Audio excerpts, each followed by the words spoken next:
Hello everyone, this is John again. It's been a little bit over a year since I've gotten my Niro, and I figured I'd give you a little note of to what's happened, what I've liked, what I haven't cared for so much. First thing, of course, is the good things. It's a very convenient car to charge. The splash guards, I got those thinking that they might be useful, and it turns out they have been.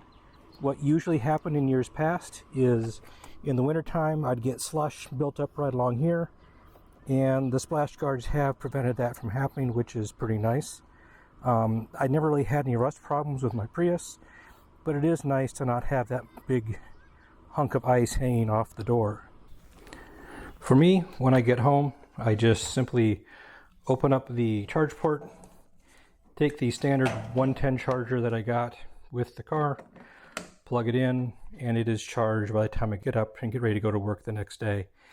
Because the battery is so small, a 110 charger will charge the entire thing in less than 8 hours, and I have my car idle for 8 hours at a time. I did a test this weekend to determine how the battery has been behaving, and I found that my EV range for city with no air conditioning is about 53.4 miles. This is different than I had when I first did my testing, primarily because this was all in one shot rather than spread over a couple 3 days. So starting the car, going 3.5 miles, stopping the car, starting the car, and so forth does not give you as good a battery performance as just going, staying below 45 miles per hour or 35 miles per hour for city driving, and then waiting until the gas engine kicks in. I did a highway EV range test and a regular gas engine test, and the range I got for EV on the highway at 70 miles per hour was 24.9 miles, which was actually not too bad. Wind and so forth can affect the range. I try to do a up and back loop, but wind can make a difference. So it was 24.9 miles or 40.1 kilometers. The outside air temperature was 80 degrees Fahrenheit or 27 degrees Celsius. I had run this test earlier, about 3 months ago.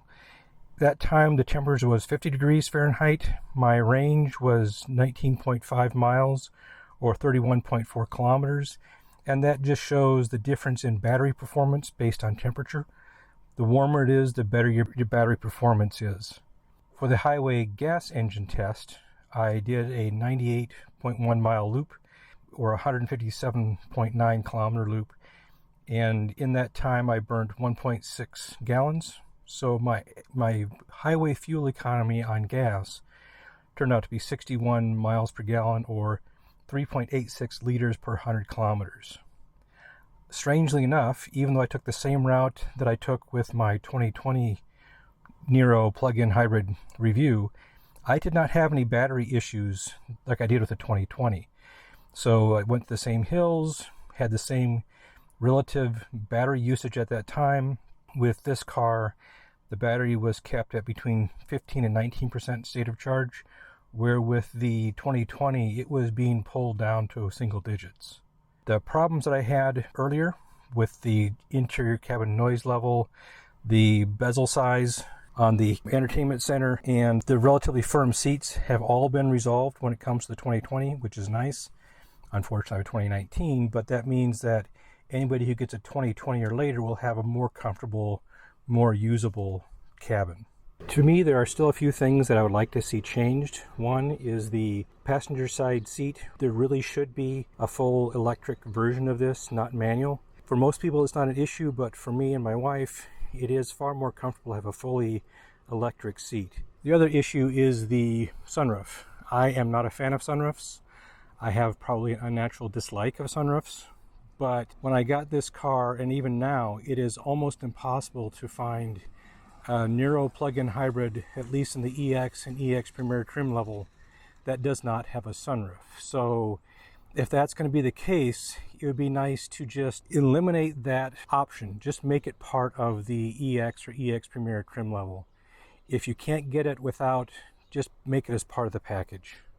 What I have found myself using more than I was expecting to use this year is the ventilated seats and the heated steering wheel. I expected to use the heated steering wheel in the wintertime because it is kind of cold and it is nice to get your hands warm, but I was surprised at how often I use the ventilated seats, because when I get in the car, even though it's a gray interior, it is kind of warm in the morning or in the afternoon when I come back from work. And this way I can come in, lower the windows, turn on the ventilated seats, and it's more comfortable right away. Although I have a gray interior, it is almost impossible to find from the factory by default gray interiors, at least in the northern part of the country, northern Midwest and so forth. Everything seems to come with black, and black is very, very hot in the summertime. The only reason I have gray is this is what I special ordered. You get what's there by default. You tend to have gray and white and black cars and black interior. If you want to have blue or red exterior, you're going to have to order it yourself, and it would be nice if that was not the case. The final part is the backup camera. There is no 360 mode in this camera. The Hyundai Sonata, which is basically the sedan version of the Niro, has a 360 camera in the 2020. The 2020 Niro plug-in hybrid does not, and it really should. Especially at the EX Premier level or some level, there should be an option to get a 360 camera. The parking assist is not exactly helpful. You don't know why it's warning you, you just know you're getting a warning, where with the 360 camera you can see the obstacles and you can more easily avoid them.